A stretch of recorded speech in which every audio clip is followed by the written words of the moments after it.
জাতীয় ঐক্যমত্য কমিশনে দিনের পর দিন রাজনৈতিক দলগুলো একটি ঐক্যমত্য প্রতিষ্ঠার পর গণভোট হলো। সেই গণভোটে অনেক নাটকীয়তার পর আমরা দেখলাম শেষ পর্যন্ত বর্তমান ক্ষমতাসীন দলের প্রধান নেতা তিনিও হা ভোটের পক্ষে ক্যাম্পেইন করতে বাধ্য হলেন। যেভাবেই হোক, যে কারণেই হোক, গণভোটে হায়ের পক্ষে ভোট প্রার্থনা করে প্রকারান্তরে তিনি জাতির সঙ্গে জুলাই সনদ বাস্তবায়নের অঙ্গীকার করলেন। কিন্তু বাংলাদেশের মানুষের সাথে কি নির্মম তামাশা! নির্বাচিত হওয়ার পর মুহূর্ত থেকেই যেন তারা তাদের অতীতের সকল ইতিহাস যেন ভুলে গিয়েছেন। তারা যেন ভুলতে বসেছেন যে 16টি বছর তাদের অজস্র নেতা কর্মীরা এই দেশে গুম খুন হত্যাকাণ্ডের শিকার হয়েছে। এদেশের সকল শহীদদের রক্ত মারিয়ে ক্ষমতায় যাওয়ার পর এভাবে অতীত ভুলে গিয়ে পগার পার হয়ে গিয়েছি, আমাকে আর জনগণের কাছে জবাবদিহিতা করতে হবে না, এরকম একটি মনোভাব লালন করার অতীতে অনেক নজির আমরা দেখেছি, তবে কারোরই পরিণাম ভালো হতে আমরা দেখিনি। অপটিক্যাল ব্রাইটেনার, কালার গার্ড এবং ডার্ট লক সমৃদ্ধ অ্যাডভান্স ফর্মুলায় এলো নতুন রে ডিটারজেন্ট পাউডার। সেই জায়গা থেকে আমরাও আজকের এই ইফতার পূর্ব আলোচনায় কোরআনের যে আয়াত আমি তেলাওয়াত করেছি, পবিত্র রমাদানুল মুবারকের রোজার যে শিক্ষা, লাআল্লাকুম তাত্তাকুন, যে জবাবদিহিতার একটি ভয় যেন সকলের মধ্যে অর্জিত হয়। জবাব দিতে হবে।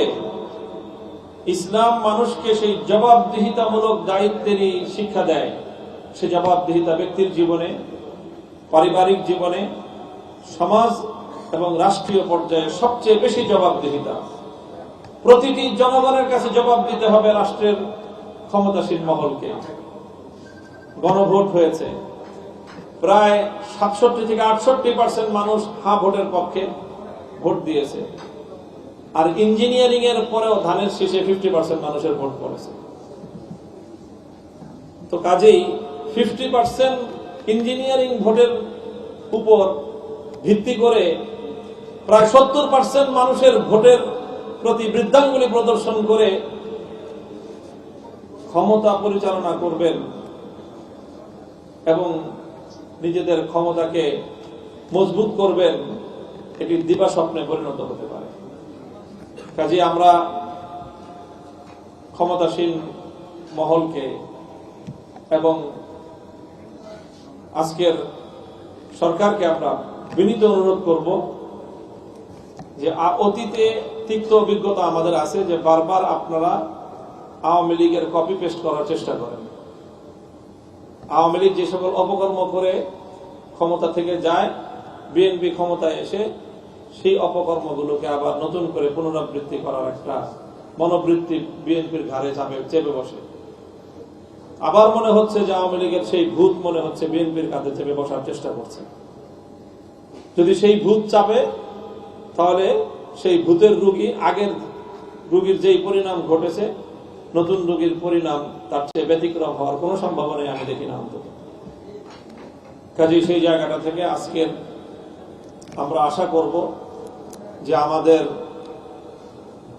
ইলেকশন ইঞ্জিনিয়ারিং এর মাধ্যমে হোক আর যেভাবেই হোক, নির্বাচিত যে সরকার ক্ষমতার মসনদে বসেছে, তারা জনগণের যে দীর্ঘ তাদের যে বঞ্চনা, এদেশের মানুষের যে ভোটাধিকার হরণের যে দীর্ঘ এক বঞ্চনার ইতিহাস, সেটার আর পুনরাবৃত্তি হবে না। মানুষ যে রায় প্রদান করেছে সেই রায়ের প্রতি তারা শ্রদ্ধা প্রদর্শন করবেন এবং গণভোটের রায় কোনো ধরনের চুচেরা ছাড়া, টালবাহানা ছাড়া বাস্তবায়ন করবেন।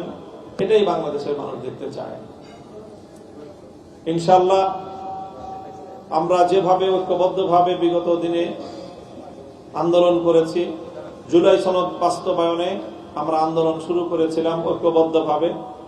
সেই আন্দোলনের মাঠ থেকে নির্বাচনী ঐক্য পর্যন্ত গড়িয়েছে এবং সেই নির্বাচনের পরবর্তী বাংলাদেশেও আমরা মনে করি যে জুলাই সনদ বাস্তবায়নের মাধ্যমে 2009 সালের পিলখানা ট্রাজেডি থেকে 2024-এর বৈষম্য বিরোধী আন্দোলনের সকল শহীদান, সকল ক্ষতিগ্রস্ত, গুম খুন হত্যাকাণ্ডের শিকার হওয়া এবং যুদ্ধাহত প্রতিটি আহত ক্ষতিগ্রস্ত মানুষের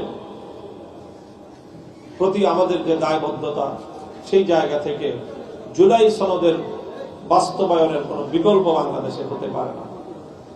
সেই আহ্বান আমরা রাখবো আমাদের দায়িত্বশীল মহলের কাছে। সম্মানিত উপস্থিতি, আমি আর কথা দীর্ঘায়িত করছি না। আপনাদের সকলকে আমি আবারও আন্তরিক ধন্যবাদ এবং কৃতজ্ঞতা জ্ঞাপন করছি যে আপনারা বাংলাদেশ খেলাফত মজলিসের আহ্বানে সাড়া দিয়েছেন, বাংলাদেশ খেলাফত মজলিসের দাওয়াত গ্রহণ করে আপনারা এখানে উপস্থিত হয়ে আমাদেরকে সম্মানিত করেছেন। বাংলাদেশ খেলাফত মজলিসকে আপনারা কৃতজ্ঞতা পাশে আবদ্ধ করেছেন। আল্লাহ আপনাদের সকলকে উত্তম বিনিময় দান করুন এবং আমরা আশা করব যে আগামী দিনেও আমরা দেশ, জাতি, উম্মার বৃহত্তর স্বার্থে এভাবেই আমরা ঐক্যবদ্ধভাবে আমরা আমাদের কার্যক্রম পরিচালনা করব। আমাদের বাংলাদেশে আর কখনো যেন সেই অন্ধকার যুগ ফিরে না আসে, বাংলাদেশটা যেন সুন্দর সমৃদ্ধির পথে এগিয়ে যায়।